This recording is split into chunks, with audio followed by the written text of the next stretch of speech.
পৃথিবীর অন্যতম ধনী দেশ, অথচ সেখানে বাসে বা ট্রেনে কোনো ভাড়া দিতে হয় না। শুনে আশ্চর্য মনে হলেও সত্যি বলছি লুক্সেমবার্গের কথা।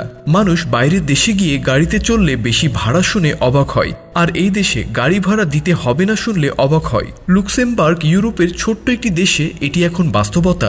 বিশ্বের অন্যতম ধনী এই দেশটিতে আজকাল বাস বা ট্রেনে চড়তে যাত্রীদের কোনো টাকা খরচ করতে হয় না।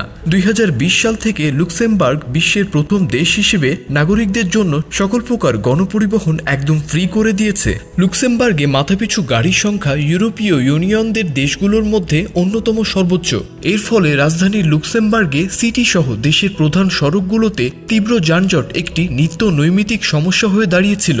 বিনামূল্যে গণপরিবহন চালু করার মাধ্যমে সরকার মানুষকে তাদের ব্যক্তিগত গাড়ি বাড়িতে রেখে বাস অথবা ট্রেন ব্যবহার করতে উৎসাহিত করেছিল।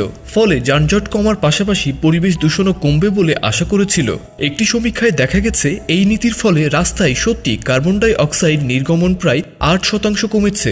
এই ব্যবস্থার ফলে নিম্ন আয়ের মানুষরা সবচেয়ে বেশি উপকৃত হচ্ছে, কারণ তাদের যাতায়াতের খরচ পুরোপুরি বেঁচে যাচ্ছে। অন্যদিকে যারা ধনী এবং বেশি কর প্রদান করে তারাই মূলত এই ব্যবস্থার খরচ বহন করছে। এই ব্যবস্থাটি চালু করতে সরকারের প্রতি বছরে অতিরিক্ত 41 মিলিয়ন ইউরো খরচ করতে হয়। এই ছিল আমাদের আজকের ভিডিও। বন্ধুরা, ভিডিওটি ভালো লাগলে অবশ্যই একটি কমেন্ট করতে ভুলবেন না। কথা হচ্ছে নেক্সট কোনো ভিডিওতে।